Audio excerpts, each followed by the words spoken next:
নমস্কার, আমি সোমা। আপনারা দেখছেন সোমা কুকসের আবারও নতুন একটি রান্নার রেসিপি।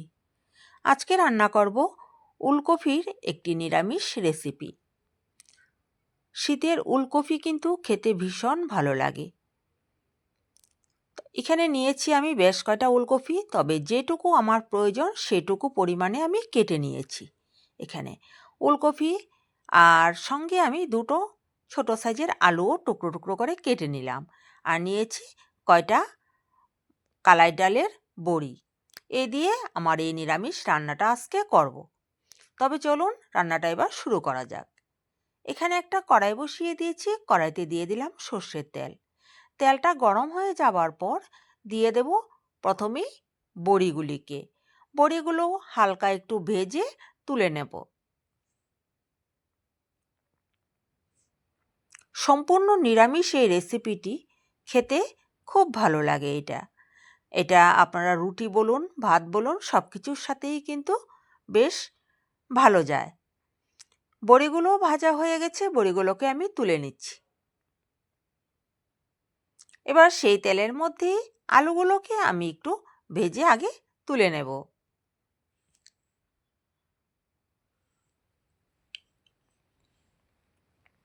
দিয়ে দিলাম পরিমাণ মতো নুন আর একটু হলুদ গুঁড়ো। দিয়ে আলুটাকে হালকা একটু লাল করে ভেজে নেব।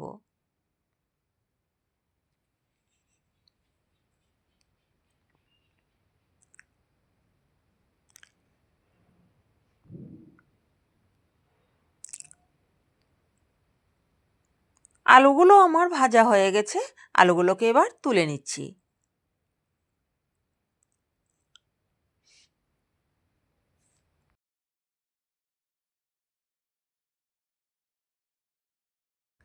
আলুগুলো তুলে নেওয়ার পর সেই তেলের মধ্যে দিয়ে দিলাম একটা তেজপাতা, আর দিয়ে দেব হাফ চামচ গোটা জিরে, হাফ চামচ কালো জিরে, আর দিয়ে দেব দুটো শুকনো লঙ্কা। মশলাটা থেকে যখন একটা সুন্দর গন্ধ বের হবে তখন দিয়ে দেব আগে থেকে কেটে রাখা যে উলকপিগুলো, সেই উলকপিগুলোকে।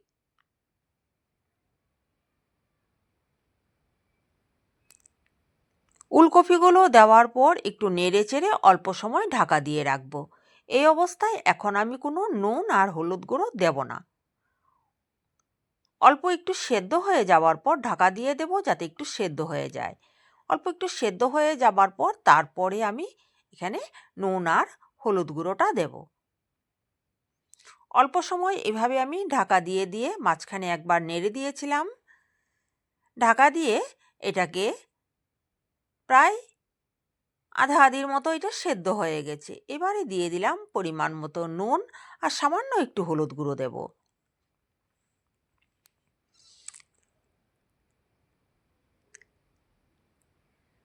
দিয়ে আবারও কিছুক্ষণ সময় একটু নেড়ে চেড়ে ভেজে নেব এগুলোকে।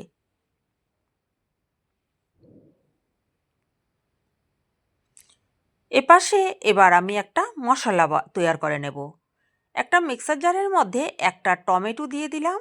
দিয়ে দিচ্ছি কয়টা কাঁচা লঙ্কা আর সামান্য একটু আদা, আর দিয়ে দেব হাফ চামচ জিরের গুঁড়ো, হাফ চামচ ধনে গুঁড়ো, আর হাফ চামচ কাশ্মীরি মরিচ গুঁড়ো। দিয়ে সামান্য একটু জল দিয়ে একটা মিহি পেস্ট আমি বানিয়ে নিলাম। এদিকে আমার উলকপিগুলো বেশ সুন্দর সেদ্ধও হয়েছে, ভাজাও হয়ে গেছে। এবার আমি যে মশলাটাকে বানিয়ে নিয়েছিলাম সেই মশলাটা এখানে দিয়ে দেব।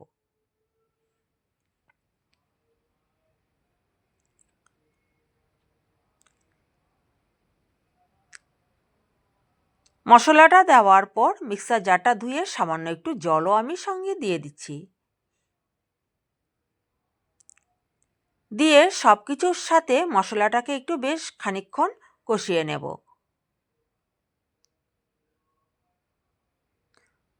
এভাবে উলকপি রান্না করলে যারা উলকপি খেতে পছন্দ করে না তারাও কিন্তু বুঝতে পারবে না এটা উলকপি নাকি। খুব ভালো হয় এটা খেতে। মশলাটা থেকে যতক্ষণ না তেল ছেড়ে আসছে ততক্ষণ পর্যন্ত আমি একটু কষিয়ে নিয়েছি। তারপর ওর মধ্যে দিয়ে দিলাম আগে থেকে ভেজে রাখা আলুগুলোকে। আলুগুলো দেওয়ার পর একটু নেড়ে এবার আমি অল্প ঢাকা দিয়ে রাখবো, যাতে সবজিগুলোর ভিতরে মশলাটা খুব সুন্দর চলে যায়। গ্যাসের আঁচটা একদম লো করে দিয়ে 3 থেকে 4 মিনিটের মতো আমি ঢাকা দিয়ে রেখে দেবো এটাকে।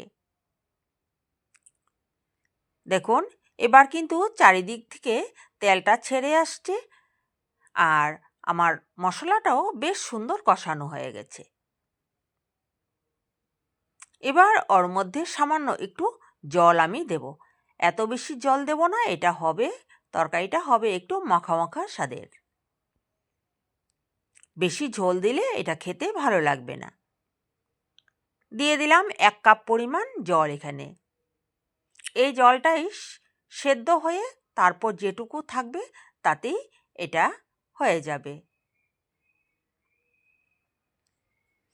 এবার এপাশে যে বড়িগুলোকে আমি ভেজে রেখে দিয়েছিলাম সেই বড়িগুলোকে আমি একটু ভেঙে নেব।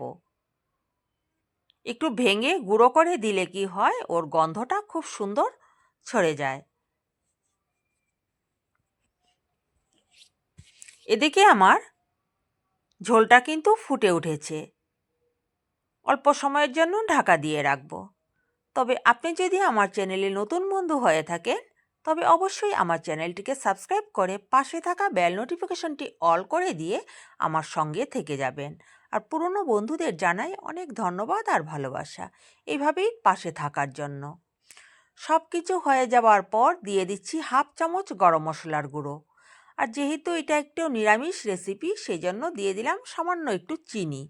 চাইলে আপনারা চিনিটা নাও দিতে পারেন, কিন্তু নিরামিষ রান্নায় একটু স্বাদের ব্যালেন্সটা ঠিক রাখার জন্য একটু মিষ্টিটা দিলে ভালো হয়।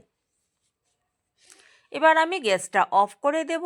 তার আগে দিয়ে দেব সামান্য একটু ধনেপাতা কুচি। ব্যাস হয়ে গেল আমার উলকপির রেসিপি। তবে কেমন লাগলো বন্ধুরা অবশ্যই কমেন্ট করে জানাবেন। আর এইভাবে উলকপির তরকারি রান্না করে খেয়ে দেখবেন, খুব ভালো হয় এটা খেতে। তবে আজকের মতো এই পর্যন্তই। আপনারা সকলে ভালো থাকবেন, সুস্থ থাকবেন, সাবধানে থাকবেন। আবারও নিয়ে আসবো অন্য কোনো দিন অন্যরকম রান্নার রেসিপির সাথে। ততক্ষণ জন্য বাই বাই।